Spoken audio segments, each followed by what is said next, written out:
porque ahora nos llamamos superconectados. Ya hemos dejado las antiguas definiciones o autodefiniciones y ahora somos superconectados, porque me ha hecho gracia y empezamos con eso. Así que súper bienvenidos en este segundo podcast con nuestro mejor invitado del mundo entero, que es Luis Poveda. Y ya le conocéis del podcast que grabamos sobre nutrición y conocéis todo lo que él tiene en la cabeza. Bueno, no todo, porque es como inviable, ¿no? Conozco a veterinarios que te llaman enciclopedia. Esto no te lo he dicho, pero a mí me lo han dicho. Y estamos aquí con Luis hoy para concretar un poco más sobre el tema del uso de la dieta natural en nuestros perros. Bueno, como ya sabéis, somos mascotas urbanas y para hablar de perros somos inevitables. Y si queréis reeducar a vuestro perro o mejorar la convivencia con vuestro perro, tenéis nuestros programas de educación, reeducación y adiestramiento en la página web mascotasurbanas.com o bueno, también os podéis poner en contacto con nosotros, ya sabéis, vía email.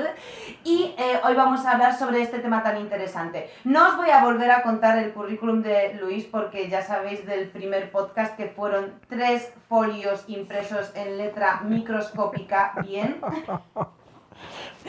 que no me daría tiempo a leerlo, con lo que bueno, es nuestro veterinario y nutrólogo de máxima referencia.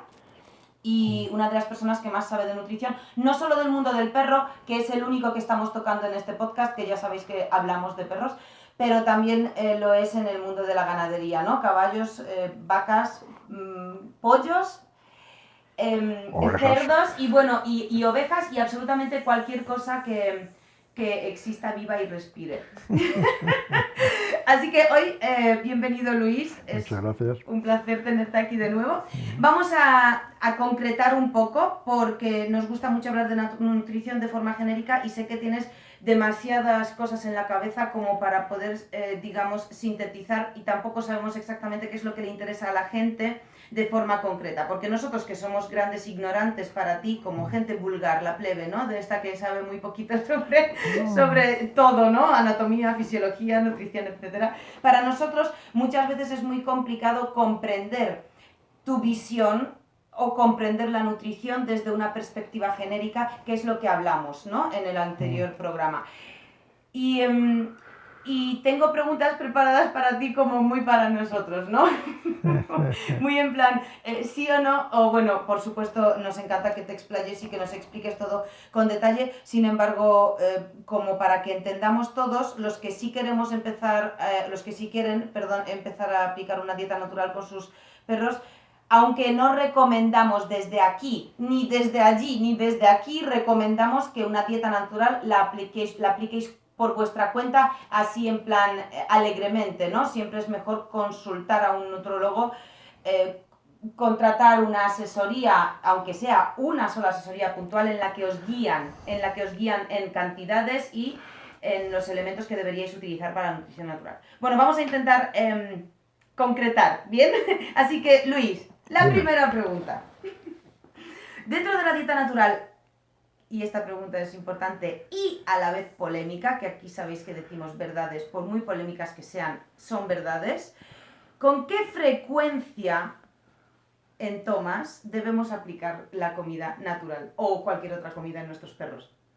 Pues los elementos sólidos, llamando sí, sólidos a sí, piensos, cereales, carne, verduras y demás, hemos de dar a partir del año de vida del perro, cualquiera que sea su raza, no más de una comida al día de elementos sólidos. En cachorros es una comida al día, según qué raza, en razas grandes, además de animales ya mayores, de que van a pesar 25, 30, 40 kilos, podemos empezar, seguramente el perro nos lo pedirá a partir de los 9 meses, 9, 10 meses. Es decir, la adaptación del estómago del perro a su digestión y tal, vamos a llamar que se completa, por decirlo de alguna manera, hasta a partir de ya de los 8, 9, 10 meses, ¿no? Entonces, hasta esa edad, el cachorro toma una comida sola de sólidos y una o dos comidas blandas, que pueden ser lácteos, a ser posible fermentados, tipo yogures, kefires, cuajadas y demás, o quesos incluso frescos, de estos de famoso queso de Burgos, ¿eh? O consomés, purés, papillas y demás, ¿vale? Cuando son muy tiernos, son esas papillas y demás, estos elementos líquidos o semilíquidos, son una vez al día, por la mañana, incluso dos a mediodía, si son cachorritos de 2 meses, y después se van desapareciendo esa comida al mediodía porque él a veces ya la está rechazando y se hace la comida líquida, por decirlo así, por la mañana y la sólida por la noche, una sola vez al día. ¿Por qué? Sí, te iba a preguntar ahora por qué, ¿Por qué? pero explícanos por favor para que lo entendamos así nosotros. En plan, yo rubia, bien, muy rubia, que lo entienda. Bien. El porqué de las cosas, porque bueno, en esa primera fase hay una adaptación del estómago, tiene que haber una adaptación y una transformación del estómago acostumbrado a tomar dieta blanda y lácteos a la dieta sólida, que puede ser pienso, puede ser carne, puede ser incluso huesos, o ciertos huesos por lo menos. Entonces, la digestión del perro es muy lenta. Es más lenta en los piensos compuestos, que son menos digestibles, que si fuesen carnes frescas, ¿vale? O verduras procesadas, cocidas y demás. Entonces, pero siendo rápida, nunca es inferior a 18 o 20 horas, ¿vale? Entonces, es muy lenta esa digestión. Precisamente porque es muy lenta, hay unos mecanismos en el estómago de casi todos los mamíferos, unos sensores, por decirlo así, que detectan a la entrada del estómago, detectan vía cardias, la válvula que abre y cierra el estómago, pues detectan la presencia o la entrada de alimentos sólidos. En cuanto detectan esa entrada, hay un mecanismo fisiológico y nervioso que comienzan unas contracciones en el estómago de expulsión. Hay unas contracciones de amasamiento de ir revolviendo, por así decir, las materias que entran en el estómago sólido para que estén el máximo tiempo en contacto con los jugos gástricos y tal, y se inicie el proceso de digestión. Y hay otros movimientos que es de vaciado del estómago. Pues bueno, por lógica, es decir, si el estómago todavía no ha vaciado porque está en plena digestión, esos mecanismos son como una defensa. Entonces, ¿qué hacen? Que cuando ven que entran alimentos sólidos a las 12 horas, o a las 6 horas, o a las 8 horas de haber ya comido, automáticamente comienzan las contracciones del vaciado, eliminando o vaciando gran parte de lo que ya existe en el estómago. Y no ha pasado las horas suficientes en el estómago para poderse haber ya desgranado, haber hecho una predigestión. Y eso, si ese alimento no está suficientemente digerido y atacado en el estómago, al entrar en el intestino delgado, que es el siguiente paso después del estómago, los jugos gástricos, los jugos entéricos, los jugos pancreáticos y la bilis, que es la que desembocan en el propio intestino para terminar gran parte de la digestión de grasas, de proteínas, de hidrato de carbono, etcétera, etcétera, no se producen en la cantidad necesaria para poder digerir. Quiere decir, está rompiendo ya el proceso digestivo, con lo cual es un candidato a que cuando ese alimento todavía no es suficientemente digestivo, por la falta de secreción de esos jugos pancreáticos, el 50% de la digestión del intestino, la bilis y los jugos entéricos que se forman en la propia mucosa del intestino, que se elimina en la propia mucosa del intestino, al no formarse en la cantidad suficiente, parte de ese contenido de este quimo gástrico, que es la masa gástrica que hemos comido, llega al intestino grueso y fundamentalmente al colon, y allí hay siempre unos gérmenes, en este caso unas bacterias saprofitas que llamamos, fundamentalmente son colis y otros de menos importancia, y todos los lactobacillus y demás, la flora bacteriana, que es la que termina, por así decir, de digerir y de absorber esos principios nutritivos, pero como no están suficientemente digeridos, fermentan. Ese contenido fermenta y forma gases. Y esos gases se traducen en las pedorretas de los perros y de otros que, en fin, aparte de la especie humana, ¿no? Pero son trastornos, en definitiva, que pueden llegar a producir heces blandas, que pueden llegar a producir dolores, pueden llegar a producir incluso enteritis, gastritis y enteritis. Pero es porque hemos roto el proceso de digestión de esos animales, es decir, lo hemos, entre comillas, empachado. Sí. Esto, ¿cómo hacemos para que entonces conseguir que un cachorro no tenga esa sensación, esos sensores, no vacíen el estómago cuando le damos las papillas? Los líquidos no tienen la densidad de los sólidos. Y por eso, entre comillas, estamos engañando al estómago, sí.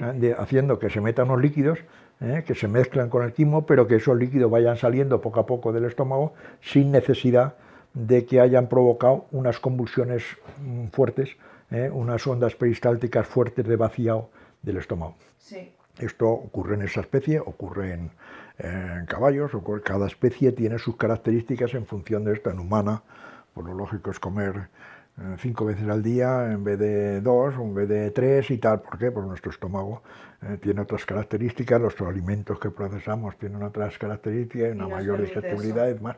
Con lo cual no podemos comparar la forma de alimentar de un humano o de otro animal, de un caballo o de tal, con un perro. Claro. Hemos de respetar esos tiempos y esos periodos y esas secreciones. Es increíble que hayas soltado todo eso que acabas de decir sin aprendértelo de memoria. No, la ventaja... Que las preguntas no las hemos... O sea, yo le invito a Luis y como es un diccionario, una enciclopedia, pues a mí me parece estupendo. Aquí se sienta, yo le pregunto y... Pero la ventaja de estos temas es que esto no es una opinión mía. Bueno, la estoy exponiendo aquí, os tratando de exponer para que lo entendáis bien, ¿no? Sí. Es un tema, es un hecho fisiológico. Esto viene en la fisiología animal, pero de hace muchos años. Sí que es ciencia, que no es ahora, una opinión personal. Claro. No, yo he traducido a la práctica lo que la fisiología me está diciendo. Ojo con el estómago de los perros, que tiene una digestión lenta por esto, y puede producirse, y yo he traducido esa no hacerlo bien en los trastornos que he ido viviendo a lo largo de mi experiencia y tal, a lo largo de los años, en perros y en diferentes especies, ¿no? Y decir, pues mira, la causa ha sido esta, ¿no? Y prueba de ello es que cuando aplicas técnicas de manejo de la alimentación, porque en la alimentación tan importante es lo que comen como la forma de darlo, en este caso, claro. Pues ves que funcionan. Con lo cual dices, bueno, pues aquí no hay brujas, no hay cosas raras. ¿Entiendes? Pasa que, bueno, que a uno le puede producir más o menos incomodidad el aplicar estas pautas de manejo de alimentación que estoy hablando. Pero bueno, es decir, el perro es el perro y ya está. ¿Entiendes? Que es muy cómodo, volvemos a la comodidad que hablábamos en otras sesiones. Bueno, vale, es muy cómodo poner una tolva y que, bueno, ya, pero vas a crear un DEP, un vet dependiente, en el sentido que vas a tener que ver al veterinario cada 15 o 20 días. Bueno, bien, si lo admites, pues fenomenal. Además es que, mira, ayer justo tuve el último caso que tuvimos una sesión en directo con los alumnos que tenemos en soporte, porque nosotros hay muchas personas que entran en nuestro programa de mascotas urbanas, pero luego tienen la opción de estar en el soporte, ¿no? De forma mensual. Y claro, yo tengo con ellos a veces sesiones en directo. Y justo ayer, la última, porque esto siempre nos pasa, la tolva, la famosa tolva, o la no tolva, sino el rellenar el cuenco y que esté de forma permanente en casa, es algo que a mí me irrita a nivel personal, porque tú conoces las consecuencias de ello a nivel del sistema digestivo y a nivel clínico, ¿no? Fisiológico del perro, pero yo conozco las consecuencias de esa estupidez a nivel comportamental. Y claro, eso es otro mundo igual, porque si bien el perro vive por 5 razones, o sea, que él vive durante su día por 5 razones, le estás quitando una de las más importantes, que es el recurso y que está siempre allí, ¿no? Entonces, a nivel ni conductual, chicos, ni por lo que vemos de salud tampoco, o sea, de ninguna de las formas es ni sano ni bueno para el perro que tenga disponible la comida todo el día y, bueno, por lo que podemos ver, ni siquiera en varias tomas al día. Esto me lleva a la siguiente pregunta, porque claro, nosotros, el usuario, nosotros no, vosotros los que nos escucháis, hay una creencia que se debería dar 2 veces o 3 veces al día de comer al perro por las torsiones de estómago, ¿no? Que es como la torsión de estómago. Entonces, claro, yo siempre digo que la torsión de estómago no se evita dándole de comer al perro 2 veces al día, sino restando ejercicio antes y después, no haciendo que el perro bote y tal, y por supuesto pues que después de comer no se hinche después de esta cantidad de pienso, una bolsa de pienso que ya se ha comido, que no se hinche agua, que triplica el tamaño del pienso y que luego le metamos pues un paseo en el parque que esté media hora jugando con 20 perros. ¿Qué pasa? ¿Qué pasa con las torsiones de estómago? La incidencia de las torsiones de estómago en perros, o en más que en perros, en determinadas razas, que coincide que son razas grandes.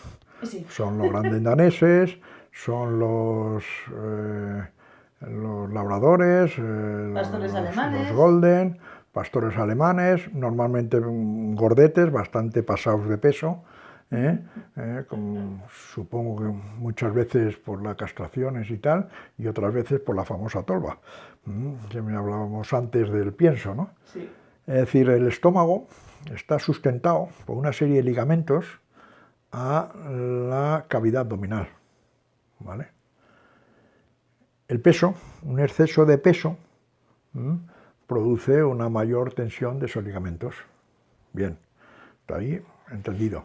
Claro, las razas donde tienen que comer más de medio kilo de pienso, que no dejarse una bola de arena que se ha metido ahí en el estómago de una tacada, pues lógicamente, oye, evita el andar dando saltos o haciendo el indio del perro, ¿me entiende? Bien. Pero hay muchos perros que siguen su vida normal y que no les pasa. O sea, afortunadamente la incidencia es menor de lo que se dice, ¿vale? Pero ¿qué es lo que pasa? ¿Qué pasa con esos ligamentos en un gran danés que está comiendo 700 gramos de pienso? Debería de comer 700 gramos de pienso. Error.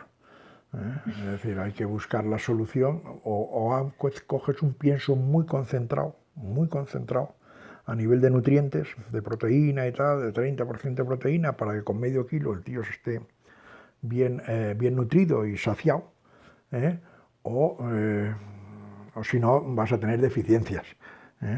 ¿Cómo se puede solucionar el tema? Bueno, como la proteína ya se la doy, supongo que las vitaminas y minerales ya las llevan con ese posible medio kilo, pones un chorrillo de aceite, riégalo como si fuese una ensalada el pienso, con un chorrillo de aceite que puede llegar a niveles de 30, 40, 50, 60 centímetros cúbicos, que parece que no, luego, no me pero parece que no, pero tal, y ya le estamos aportando esa energía, con lo cual el animal está saciado, come bien, tiene su peso y tal. Pero, ¿por qué? Insisto, ¿por qué la torsión de estómago? La torsión de estómago se produce cuando hay una elongación, cuando se produce un estiramiento de esos ligamentos que están sosteniendo el estómago en la cavidad abdominal. Es una elongación de esos tendones. ¿Cuándo se produce? Hay una mayor incidencia de elongación, cuando hay un defecto de mineralización en el perro, en los alimentos. No, ¿en serio? Los que mantienen la tensión y la capacidad de elongación y de retracción de tendenos, ligamentos y tal, es calcio, el fósforo, magnesio, zinc, manganeso, lisina, azufre, metionina. Algunos más se me quedan al tintero. Menos mal, pensaba que eres un robot. Son 11 componentes los que están en ese metabolismo de los tendones, ligamentos y músculos. En cuanto hay un desequilibrio en alguno de ellos, sobre todo, es decir, puede haber un suficiente calcio y fósforo, pero no hay suficiente magnesio, y magnesio asimilable, automáticamente no se absorbe el calcio y fósforo. Y aunque lo coma, lo elimina por las heces sin absorber.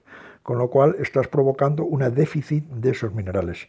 En cuanto hay un déficit de esos minerales, automáticamente esos tendones y esos ligamentos se distienden con mucha facilidad y no tienen capacidad de recuperación. Entonces se produce esa elongación, con lo cual el estómago baila. Si además le das mucha cantidad de alimento, contra más peso coja el estómago y más se mueve el animal, más posibilidad de elongación hay. Es decir, ¿por qué es eso? Porque eso es también el mismo problema que ocurre con los pulpejos, que ocurre con los perros de mucho peso, con las famosas bursitis de los codos, de los codillos, con derrames más o menos sinoviales, ocurre con las famosas las caderas, es decir, pasa igual. Te querría interrumpir aquí un momento porque sé que no te gusta hablar de ti y valoramos mucho, digamos, la humildad desde la que tú te tomas todo lo que eres, ¿no? Porque para nosotros eres como una especie de eminencia real. Claro. Entonces entendemos tu humildad y la valoramos mucho. Sin embargo, yo quiero recalcar aquí que desde que nosotros trabajamos contigo, desde el caso de Ryuk, claro, no solo le compramos a Ryuk los minerales todos de los que me hablas, que entiendo que suministras a través de la empresa que tienes, que la formaste de hecho porque viste una falta en el mercado de este tipo de minerales imprescindibles para la nutrición de nuestros perros y tienes esta empresa que además... quiero decir aquí ahora a todos que suministras para ganaderías, para agricultura y por supuesto también para particulares. Desde que nosotros usamos esos minerales, que desde hace un año, y tenemos todo tipo de razas, o sea, quiero decir, tenemos podencos, labradores, grandaneses, pastores alemanes, bodegueros, aquí entra todo tipo de razas. Nunca en este año, o sea, el tema de los codos que comentabas, los que los tuvieron han dejado de tenerlos. El gran danés, que quizás es el perro de Susana, cuando antes de utilizarlos, nosotros los llamamos polvillos, ¿vale? Porque Susana es de Granada y empezaba por las mañanas, ya estamos con los polvillos. Pues desde que usamos los polvillos para nosotros, para nuestros perros, Susana tiene un gran danés desde hace 3 años y no corrigió la pisada trágica, o sea, fatal del perro. El perro cuando corría, Luis, tú le viste cuando viniste el primer día, eso parecía que cada pata iba por su cuenta, independiente. Y desde que estamos con los minerales, o sea, el perro pisa normal. Hace más de 7 meses que pisa normal. Y claro, Susana, que es veterinaria, es la primera que alucinó realmente con el efecto directo del resultado que tiene de esto.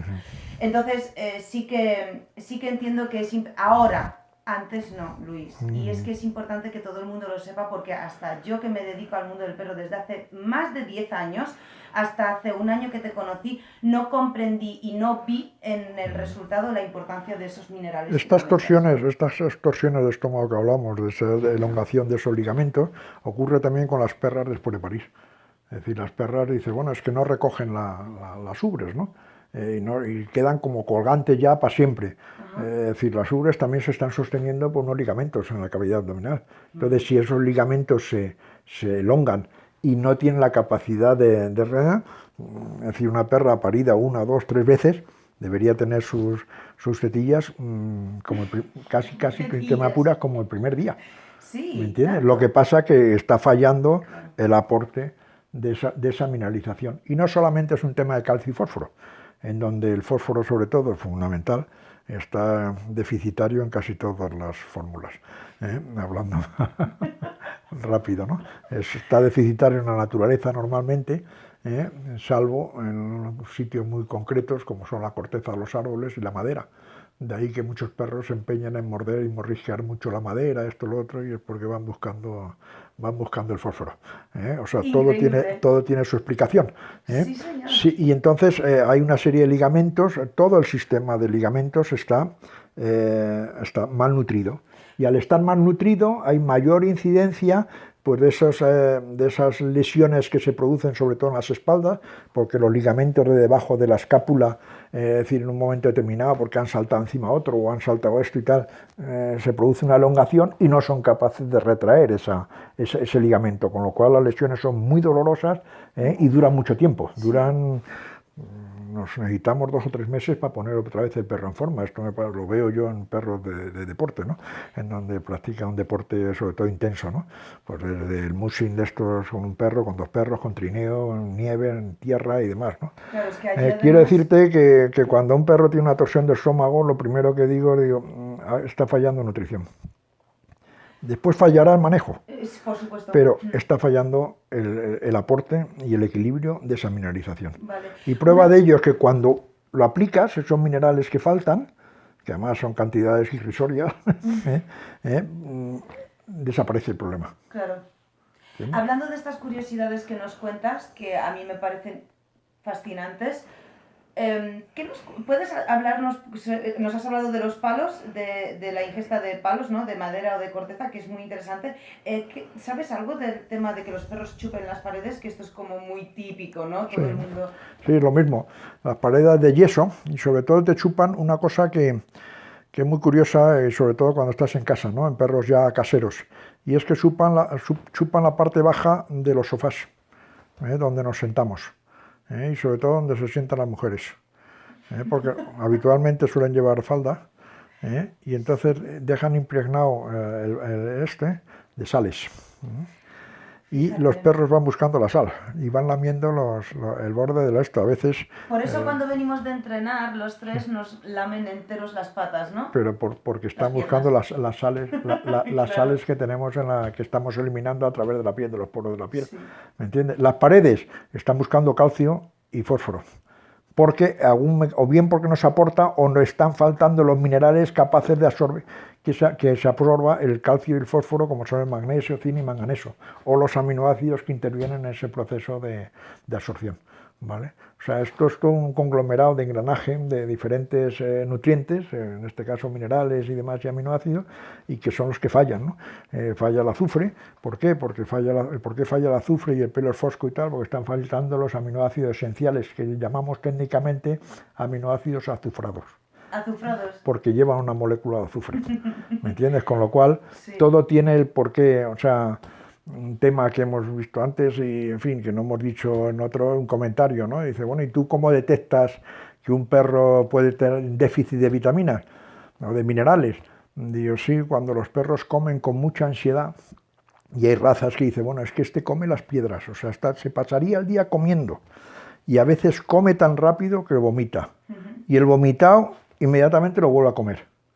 Sí. Esto te está diciendo que está malnutrido, está bien alimentado porque tiene mucha cantidad y mucho tal, pero malnutrido, está fallando el aporte de micronutrientes, y esos micronutrientes son aminoácidos esenciales, vitaminas y minerales, Fíjate, y microminerales. Fíjate, nosotros ponemos mucha insistencia en que los dueños no observan, y cuando observan no ven lo que deben ver porque no conocen. La falta de conocimiento y la mala lectura de nuestros perros hace que interpretemos las cosas mal, y el perro, lo que siempre decimos, el perro te está hablando todo el rato. No es que solo ladra y no conoce el castellano por lo que no se comunica. Mentira, se comunica de forma constante, pero no sabemos leerlo bien. Pero no lo sabemos interpretar. Efectivamente. Pero porque nos falta a lo mejor tiempo de observación, a veces no es con mala intención, tiempo de observación. No, claro, y otras personas pues no tienen tampoco la capacidad de observación. Sí. ¿Entiendes? Es decir, oye, como me decía uno como anécdota, ¿no? Es decir, estaban clasificando unos cerdos genéticamente una granja de cerdos espectacular y tal y cual, y venía un inspector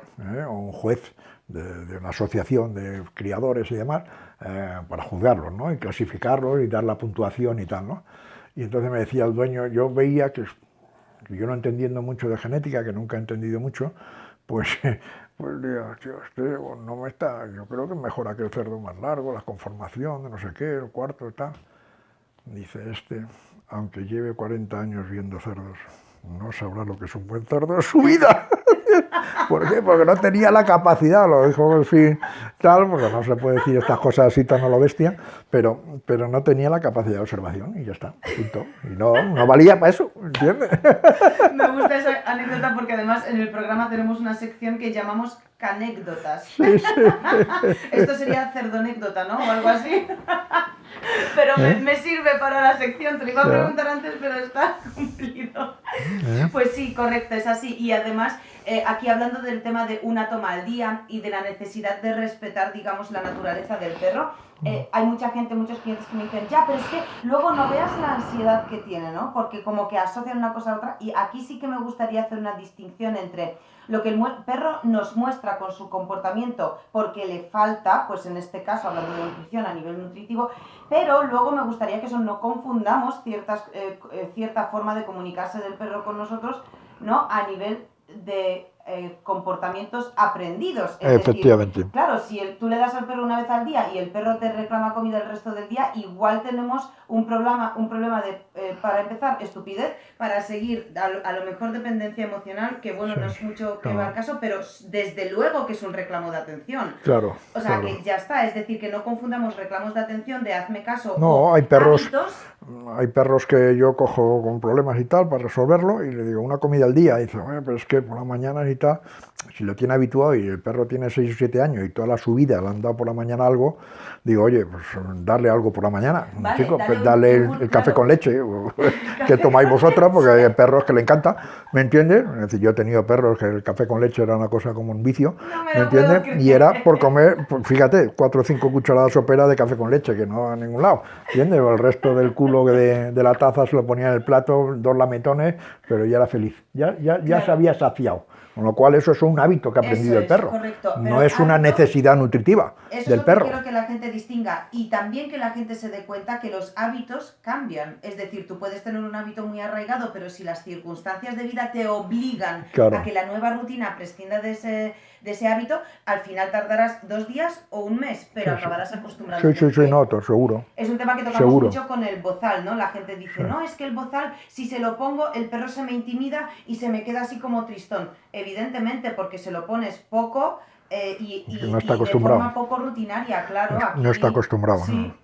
Pues Susana tiene, por ejemplo, al gran danés que le quiere llevar el metro con bozal y aquí le ponemos desde hace 2 meses al perro el bozal 3 horas al día. Y el perro desde hace un mes es cuando tiene una vida normal con el bozal, pero hasta hace un mes le ponías el bozal y se quedaba así, en plan... Quieto, tal, Claro. Bueno, me he ido un poco del tema, disculpad.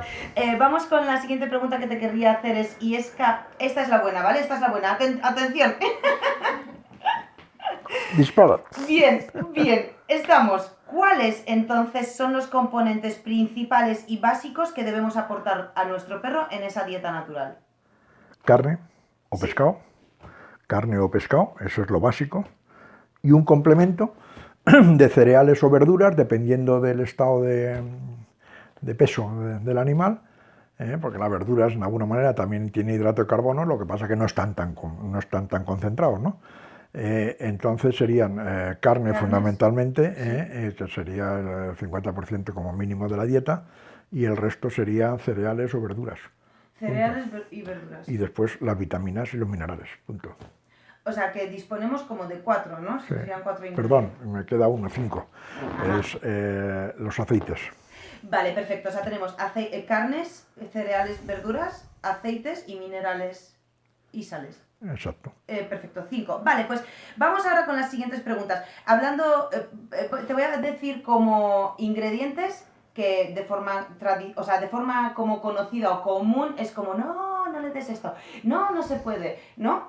Como falsos mitos. Vamos a entrar en falsos mitos. Sería, ¿chocolate? ¿Sí o no? Pues darle una uña de un trocito de chocolate, a un perro, me da igual cuál sea el peso, y darle una uña, lo que es una uña de chocolate, pues no le va a hacer daño. Nunca yo no he visto hacer daño nunca. Perfecto, Ni o a sea, los insectos, ni a los caballos, ni a nada. Eso de que el perro chupe chocolate y se muera a la hora es No. mentira, ¿no? No, eso es un bulo, punto. Es decir, no tiene ningún por dónde cogerlo, vaya. Vale, ¿y frutos secos, sí o no? Sí, también igual. Yo porque le doy un cacahuete, 2 o media almendra, pues se me ha caído en el suelo, lo que sea y tal y cual, y se lo come, pues tampoco pasa nada. En absoluto, nada. Ni por darle una uva. Tampoco pasaría nada. Fíjate, uva. También dicen, no, es que le das una uva y se mueren. Oye, no. Tiene que comer, no una uva, tiene que comer 5 racimos de uva, y se los come cuando el perro está con una carencia importante nutritiva. Entonces las uvas, como ciertas cosas, pues tienen una serie de elementos, vitaminas, minerales y tal, que no los tienen otros. Y entonces por eso el primer golpe, te pongo un ejemplo, frutas. La fruta lo ideal sería manzana, pero bueno, el melón, ahora en verano. Hay perros que el melón le das un poquito más de lo normal y, como digo yo, le has fastidiado la digestión ya para 2 o 3 días y les cuesta 2 o 3 días reponerse. Anda. Y de entrada ya no te comen por la noche. Y dice, pero si es que le da un triángulo de lo que es al cortar una rajita y tal, un triángulo solo y tal y cual, si le das la puntita, lo que es nada, una uña, vuelvo a decir una uña, no pasa nada. Si le das todo 4 o 5 veces la uña, que ya es el triangulito de melón, ya ni te vomita ni nada, pero te dice que por la noche que coma a su padre. Anda, fíjate. Se quedan ayunas y punto. Y solo te toma algo así dulce porque él instintivamente ve la hipoglucemia y entonces le intenta controlar, ¿me entiendes? Como un trocito de membrillo, un trocito de algo así de esto que lleve una base de azúcar, o compota de manzana, o hecha con una cucharita de azúcar y cosas de esas. ¿Entiendes? O sea, hay cosas que sientan mal. Sí. Todos los productos que lleven los pimentones, las especias, pimentones, pimientas, esto, lo otro, es una bomba. Vale. Es una bomba porque digestivamente es una bomba. ¿Me entiendes? A nivel de, el primer trastorno es hepático y después el hígado, como no funciona correctamente, pues afecta a la filtración del riñón, ¿no? Pero quiero decirte que son más de accidentes que otra cosa. Le das Sí. jamón york, le das jamón serrano y tal y cual, y sebo, encantado. Bien, sí, porque con eso sí que también hay como la gente... Yo no soy de comidas especiadas para los perros, siempre cuanto más crudo mejor, pero es cierto que si se come un trozo de chorizo no pasa nada, si se come un chorizo entero, pues igual la Claro. hemos cagado. No, a veces y él los la va a cagar perros varios días. pequeños, la raza pequeña, que son los que enredan más por las casas y tal, es decir, basta que se coma un trocito de chorizo pequeño, ¿eh? O lo que esté, que no se ha arrancado al quitar la piel y se ha quedado ahí en un trocito de en triangulito en la piel, lo comen, y como digo yo, les pega un zurregazo hepato-renal importante. Bueno, que tienes 2 días que los tienes a dieta, les pones un colerético con la gogo para que el hígado vuelva a funcionar y tal y cual, y ya se comen las piedras a los 2 días, ¿no? Sí, claro, sí, claro. Pero de entrada te lo han dicho. Sí, De bien, entrada bien. te han hecho el aviso. Vale, siguiente cosa como muy tocada. Este es un tema muy hablado por todo el mundo y es ajo, ¿sí o no? Bueno, el ajo sí, pero como todo, en su límite. El ajo lo que pasa es que tiene un aroma y un sabor que puede rechazarse. Hombre. ¿Qué es malo? Bueno, pues no, hasta un cierto punto. No es malo, ¿me entiendes? ¿Qué inconveniente tiene o diferencia de otras especies? Que el perro no transpira. Y una de las grandes ventajas del ajo, y que lo damos en otras especies, sobre todo a nivel de caballos, y le damos bastante, del orden de 8 o 10 gramos diarios por caballo en harina de ajo y tal, es porque cuando los animales que transpiran en el sudor eliminan un aroma y tal, que es un repelente importante de insectos. Me encanta Y que eso, hables, y eso el Luis. perro ¿Qué no lo datos? tiene. Por supuesto. Eso el Sí, perro no lo tiene a nivel de piel.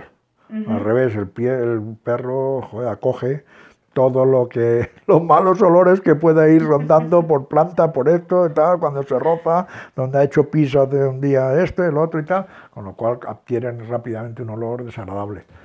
Pero vamos, el ajo en condiciones normales, pero no es el motivo de dar ajo a un perro. Salvo... Sí, no, es pregunta porque además yo me acuerdo que hace años en uno de los socios que tuvimos al inicio de empezar con este proyecto escribió un artículo sobre el ajo y ese artículo le persiguió en la página web como no sé cuántos años, no sé cuántos miles de visitas tuvo, o sea, como que la gente está muy interesada en este tema y busca información sobre este tema, con lo que entiendo que tu explicación es muy saciante. Muchas gracias. O sea, desde el punto de vista nutritivo, sí, lleva una serie de aminoácidos y demás, pero claro, es que tendríamos que dar en mucha cantidad para poder decir sustituyo a. No doy esto, no doy este mineral, pero doy ajo, pero claro, ¿en qué cantidad? Claro. ¿Me entiendes? Porque eso yo creo que el perro lo rechazaría. Claro. Lo rechazaría a la hora de comerlo, salvo que no le engañes con aroma, con otra cosa así más, ¿me entiendes? Sí. Como el que rechaza una pastilla cuando se la intenta dar por boca, te la intenta escupir o lo que sea, ¿me entiendes? O sea, que completamente innecesario para el perro y además, vale, no le mata, pero tampoco Claro, le sirve no, para pero es que nada. tampoco dices, bueno, no tiene efectos. Sí. No, esto es que el ajo tiene el efecto de las articulaciones, de la circulación. Bueno, chicos, para articulaciones ya hemos hablado. O sea, no van los tiros por ahí solamente. Claro. Es como decir, la biotina es maravillosa para los pulpejos, para esto, para lo otro, para los cascos. Bueno, ¿Qué dices vamos ahora, a ver. Luis? ¿Qué es biotina? ¿Por qué hablas La biotina es una vitamina que interviene en el tema de las uñas nuestras, en el tema de los pulpejos, ¿entiendes? Como aporte, ¿no? Pero es uno de los famosos 11 componentes de la estructura.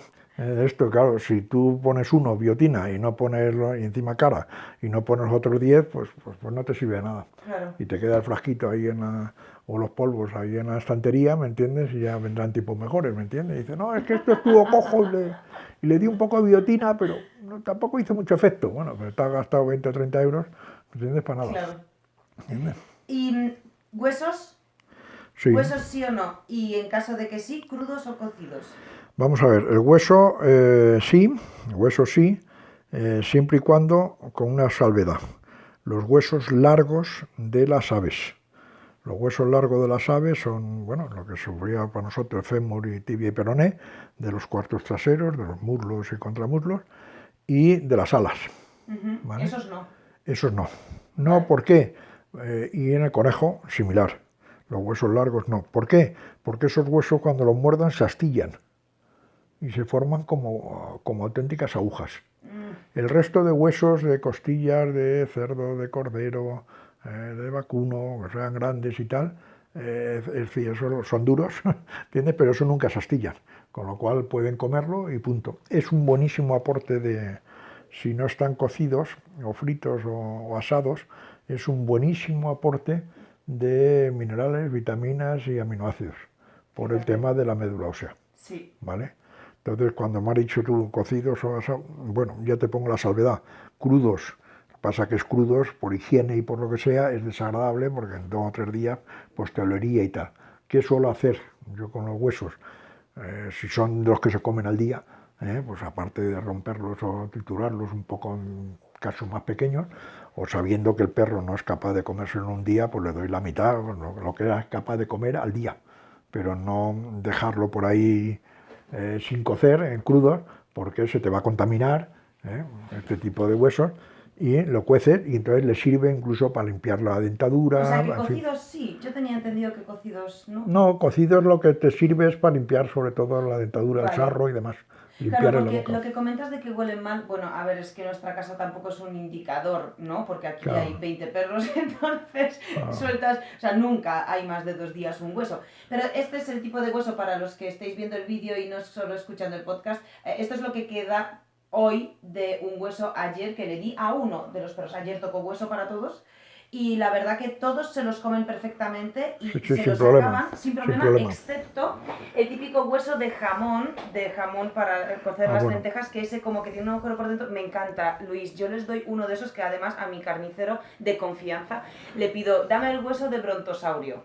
Entonces Claro, me da el de vaca es enorme y ese me dura a lo mejor 2 años. Claro, En el jardín me refiero, ¿bien? claro, Entonces, nunca huele, por lo que dices tú. Entiendo que la gente en piso tiene perros menos estimulandos, o sea, como que no todos los perros se entretienen con un hueso hasta que se acaba, ¿no? Pero al segundo o tercer día se tira si huele, pero normalmente no llega a oler. No llega a oler porque se la han comido. Claro. Porque se la han comido, rebañan efectivamente. bien la carnecilla esa que se puede poner Efectivamente. y se les queda un hueso. Ahora, como terapia para limpieza de boca es fantástica. Fenomenal, eso quería escuchar. Fantástica. Bien. Y es un aporte de calcio y de fósforo, ojo. Sí. Entonces, has comentado que los huesos largos de aves, por ejemplo, bueno, y de conejos también, pero centrémonos en aves, que es como lo más típico para entregar a un perro para comer. Nos has dicho que los huesos de las extremidades no. Sin embargo, digamos, ¿cómo lo llamáis? Caparazón. El caparazón, la carcasa del pollo, es. que es la quilla con sus costillas y su médula espinal, es decir, todo el hueso del cuello y después a lo largo de todo el pollo hasta el final, la médula, los huesos de la columna, por decirlo así, esos son fantásticos. Eso además lo comen y le gustan. Y el perro, desconozco porque he buscado cosas y no las he encontrado, pero tiene una predilección especial por los huesos, la carne del pollo, de las aves en general, no del pollo, de las aves en general, más que incluso que quizás sea porque las grasas son de mejor calidad que los sebos y demás de rumiantes, pues seguramente será por eso, ¿no? Y que no están tan oxidados, no ha habido una oxidación como ocurre en los rumiantes, en los huesos de los rumiantes y tal, pues seguramente. El cerdo, quizá porque no llega al mercado huesos de cerdo, por decirlo así, Sí. ¿me entiendes? Sí. Pero más que lo de las que es las costillas, ¿no? Las costillas con hueso, ¿no?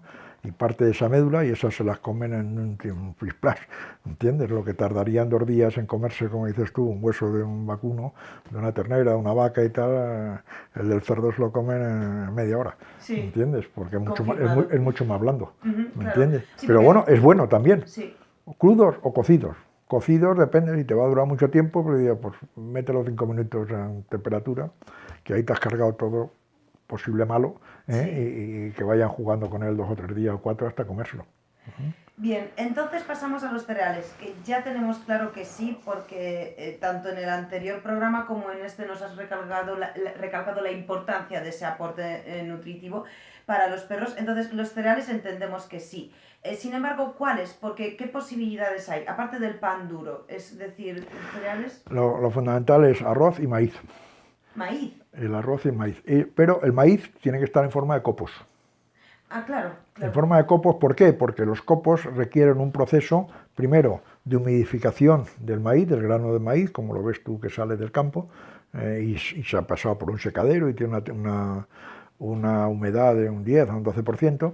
Entonces, ese copo se humidifica durante unas horas y se calienta, sufre una especie de vapor caliente, y ese vapor caliente reblandece los almidones, provoca la gelatinificación de los almidones, que es lo que no puede hacer en el estómago el perro, por eso hay que dárselo precocido y laminado formando copos, los copos de los cornflakes nuestros del desayuno, vamos, lo que estamos acostumbrados en el desayuno, ¿no?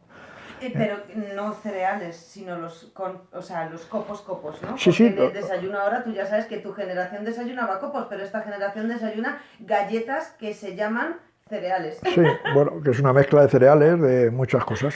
Sí. Entonces, las facilitado la fábrica el hecho de que tenía muchas mermas, porque no todos los copos salen bonitos, unos trocitos pequeños, esto lo otro, es decir, en forma casi de harina, y dice, ¿qué coño hacemos con esto para quitarnos de encima el 20 o el 30% de la producción que entra en fábrica?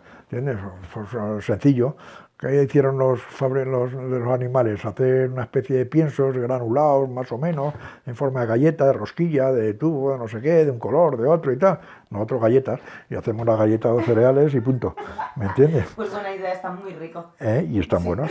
Están Sí, buenos. pero esos no son para los perros, eso No. es para nosotros.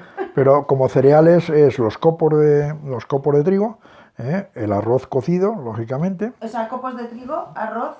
Arroz y avena... No, avena no es recomendable. No es recomendable. ¿Y No centeno? Y centeno tampoco. Bien, esto es importante, porque... Pero vamos, no es recomendable primero porque uno es muy fibroso, la avena es muy fibrosa, es muy irregular en cuanto a su calidad de concentración de almidones, de hidrato de carbono, dependiendo de muchos factores, hay mucha variabilidad en el mercado, y es un laxante, actúa como laxante. Entonces lleva mucha menos energía que lo que llevaría un trigo o lo que llevaría un pan o un maíz. Es el cereal de menos energía, por decirlo así, y de más fibroso. Entonces, para personas que tengan un problema de estreñimiento, pues viene fenomenal. ¿Entiendes? Claro. Pero los perros hemos de vigilar que no pasarnos de fibra, porque entonces nos va blando. Y la caca blanda, plaf, que hace plasta, no coño, nos gusta. aunque sea sana, no es aconsejable. Vaya. ¿Entiendes? Entonces serían los copos de maíz, serían los copos también de trigo, ¿vale? Serían el arroz cocido, o en forma de copos también, que es, bueno, los copos del trigo pasa más tiempo humidificado y más tiempo de cocción, pero sí, no deja de ser esos 3 cereales, son la básica. El centeno, ¿por qué no? También es más laxante, lleva un poco más de fibra, es de menor calidad, es una variedad del trigo, es de menor calidad en cuanto a su composición de aminoácidos y de aporte de vitaminas y minerales. ¿Cuál es el mejor de todos estos que hemos hablado? Arroz, trigo y maíz. El rey de los cereales es el trigo. El trigo, vale. Porque es de su estructura, por la proteína, la calidad de proteína y de aminoácidos que lleva, por su riqueza en fósforo, además del calcio, de metionina, de vitamina B y demás, es decir, que reúne toda nutritivamente es el más completo. Sí, nosotros, y es el más energético, lógicamente. Sí, nosotros somos pro además de trigo desde que nos lo comentaste, porque es cierto que nosotros, dada la dieta natural, tuvimos siempre nunca problemas de diarrea, sino al revés, en todo caso problemas de estreñimiento, y nos has abierto una luz allí muy chula. En contra de la opinión que se está extendiendo de que el trigo, que le va mano, no, el trigo lo más sano, es el cereal más sano que podemos comer, pero con diferencia.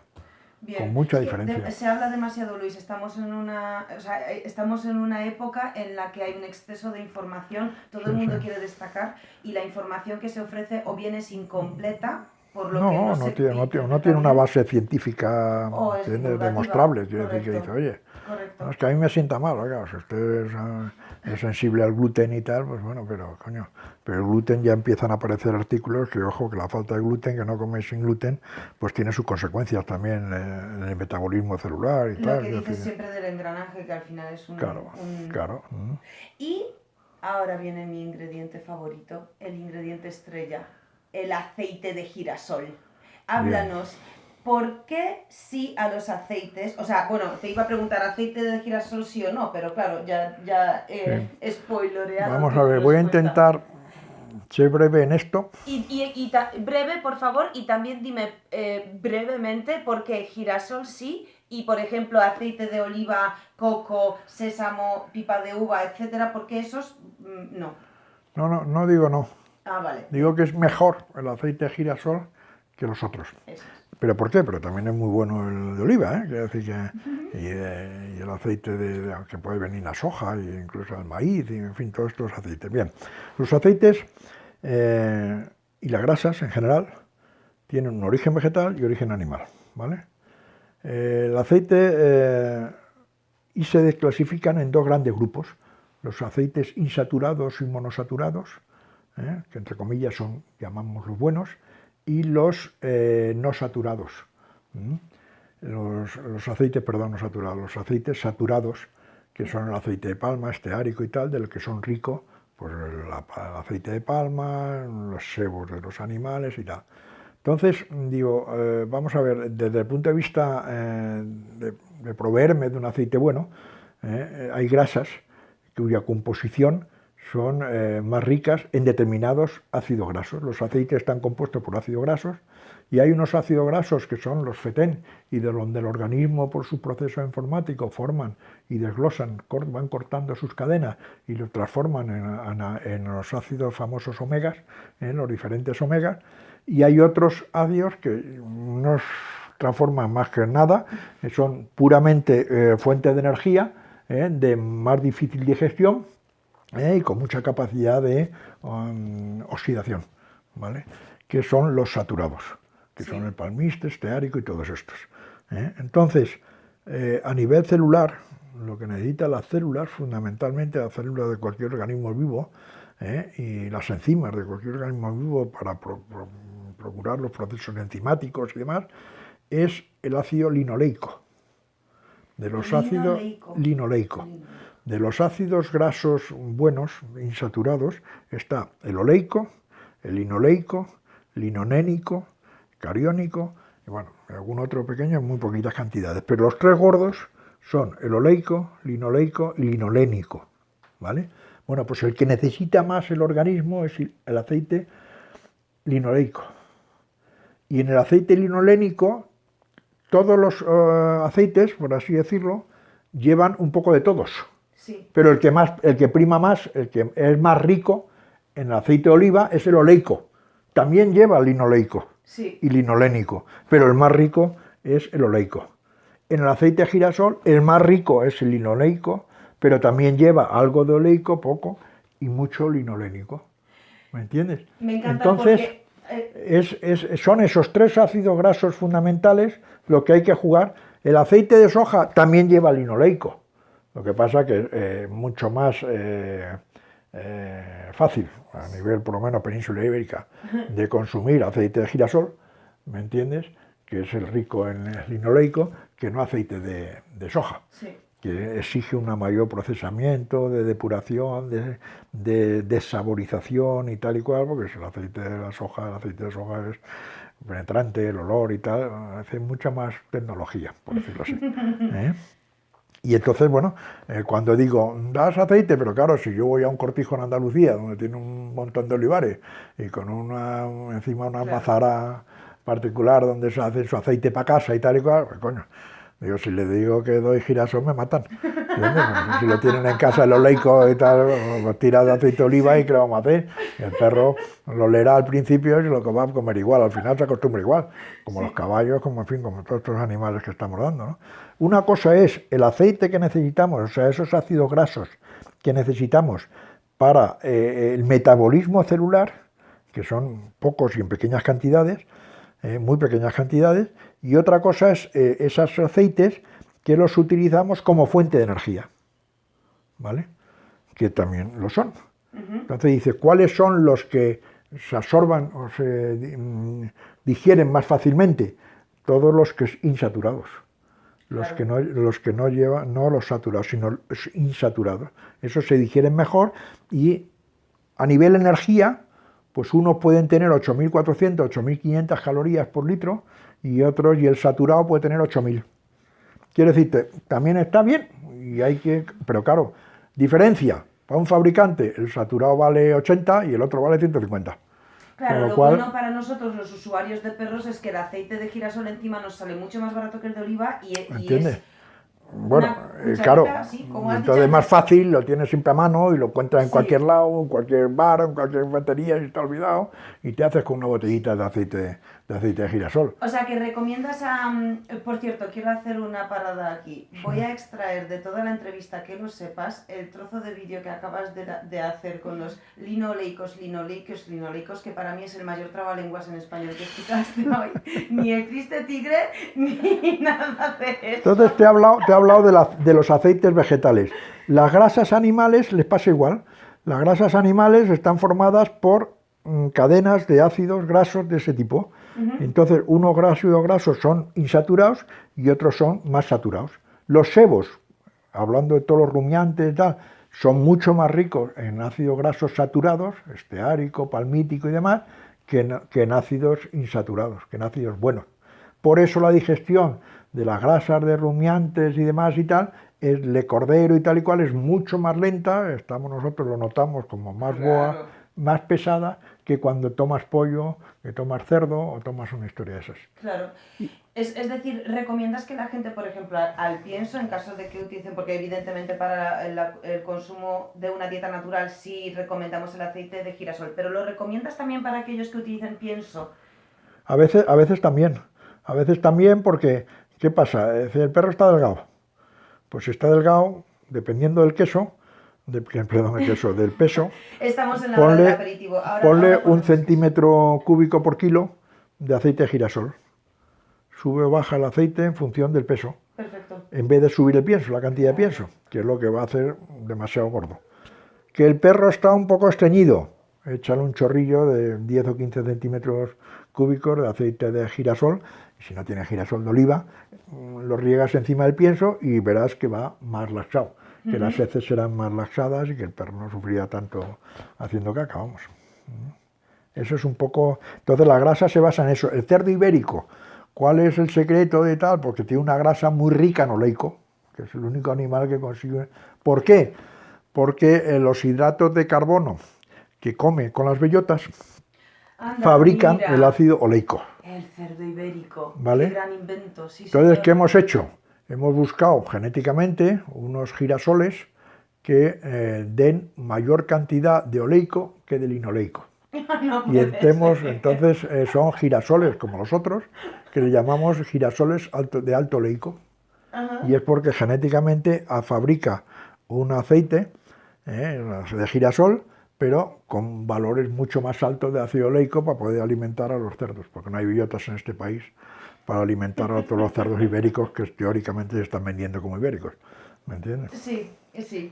Vimos algún que otro programa. Pero ese sistema, ese buquet que da el oleico en un momento determinado, en la grasa y tal y cual, pues es el que caracteriza un poco, aparte de la infiltración y demás, pero es la característica, el sabor ese que da, en este caso, el oleico, en la grasa de los cerdos ibéricos.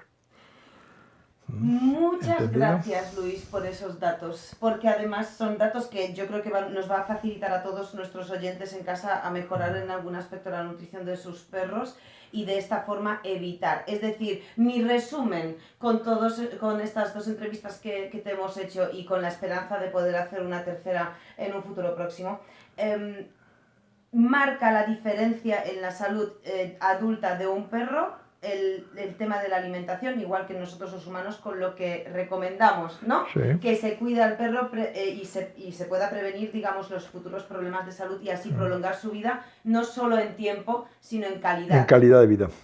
Claro, porque al final es lo que nos interesa, a nosotros también los humanos. Tengo una pregunta última para ti y queríamos saber si te gusta tu trabajo y si tuvieses que vivir tu vida de nuevo otra vez o por poder volver al pasado. Hablamos de un pasado muy pasado, porque igual un pasado para ti es cuando yo no había nacido todavía, ni mis padres casi. Yo soy una persona, yo soy un veterinario vocacional. Es decir, sí, o sea, repetirías. Vengo de ciudad, yo me crié en ciudad, una gran ciudad como Madrid y tal y cual, donde bueno, me gustaban los bichitos, los animales, esto, lo otro y tal, ¿no? Con lo cual, es decir, y esa vocación es la que me ha hecho estar encima siempre buscando el porqué de las cosas y tal y cual, y bueno, y me ha ido bien.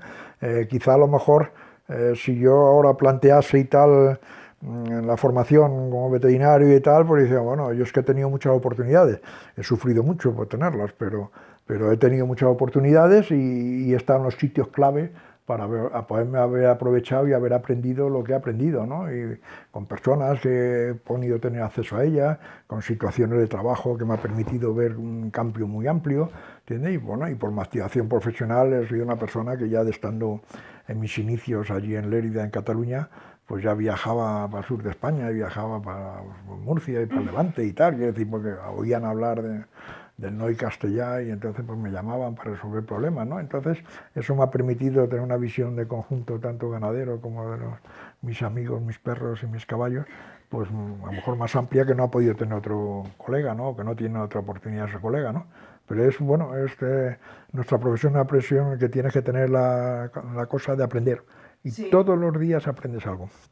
Pues medicina, todos los días tienes un detalle, algo que ves, que observas, que te dicen, que comentas, que dices, coño, ¿por qué dice esto? Vamos a buscarlo en la bibliografía, a ver qué hay de esto, ¿me entiendes? O por dónde van los tiros de esto.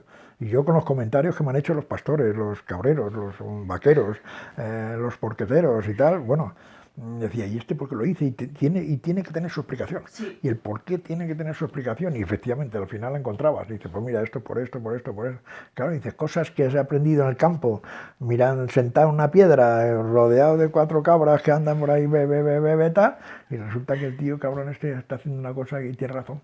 Y la está haciendo ancestralmente, y él no sabe el por qué, pero se ha transmitido que una vez que hace el suero y saca el suero de los quesos, de la leche de la cabra, ese suero para los cabritos y tal, les quita la diarrea.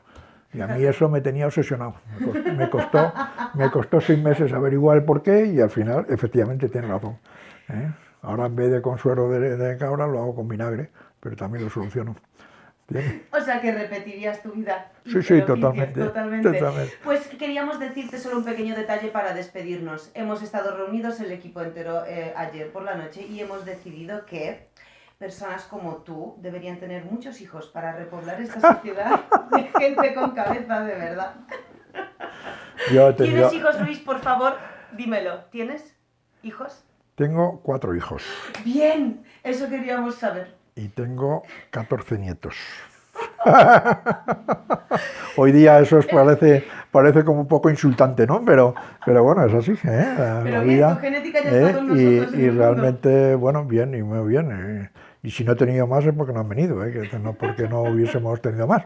¿Me entiendes? Una mujer que ha sido capaz de aguantar el tirón profesional, que es muy duro el aguantar el tirón profesional a un veterinario libre y encima...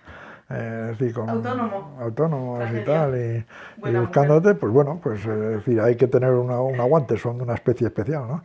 Entonces, pues bueno. Pues desde aquí le mandamos un súper saludo enorme a la mujer de Luis Poveda. Muy bien. Muchas gracias, Luis. Nada, a vosotros. Luis Poveda, que vienes aquí como socio fundador de la empresa Anna, sí.